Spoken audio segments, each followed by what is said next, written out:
আমাদের যে রিজার্ভ আছে সেটা দ্রুত এটা কমে আসছে, কারণ আমরা ব্যবহার করতেছি।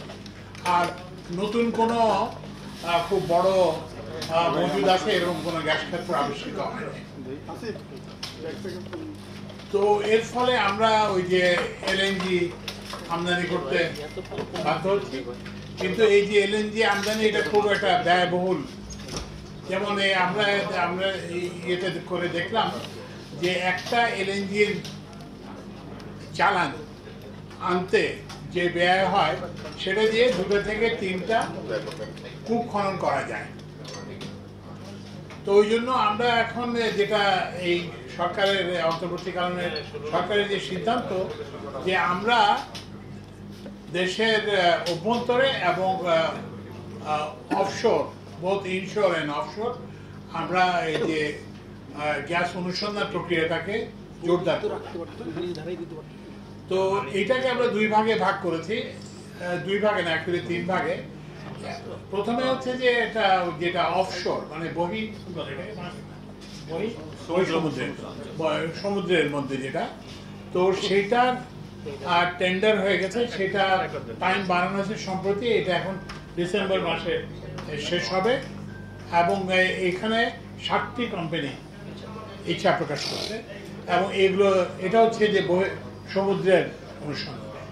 কিন্তু আজকে যে আমরা আলোচনাটা করেছি সেটা হচ্ছে যে ইনল্যান্ড, মানে দেশের মধ্যে অভ্যন্তরে যেটার অবস্থা সেটা পর্যালোচনা করছি।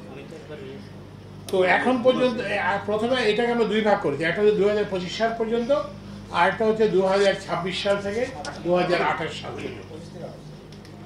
তো 2025 সালের পর্যন্ত যে আমাদের যে পরিকল্পনা, তার মধ্যে অলরেডি 15টা খনন করা হয়েছে এবং এগুলোতে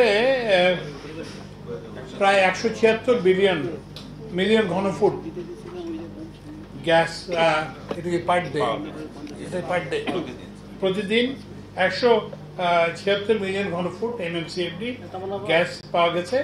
তার মধ্যে আমরা 76 মিলিয়ন ঘনফুট জাতীয় গ্রিডে দিতে সক্ষম হয়েছি, আর বাকিটা ওই যে গ্যাস না থাকে, গ্যাস পাইপলাইন না থাকার কারণে এটা দেওয়া সম্ভব হয়নি। এখন আমরা এই 2025 সালের মধ্যে আরো 35টা কূপ খনন করব।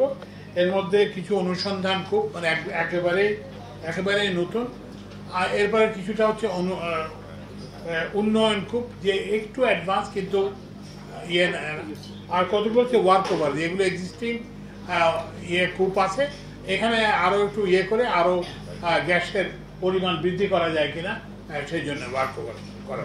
26 থেকে 28 সালের 25 থেকে 28 সালের যে পরিকল্পনা,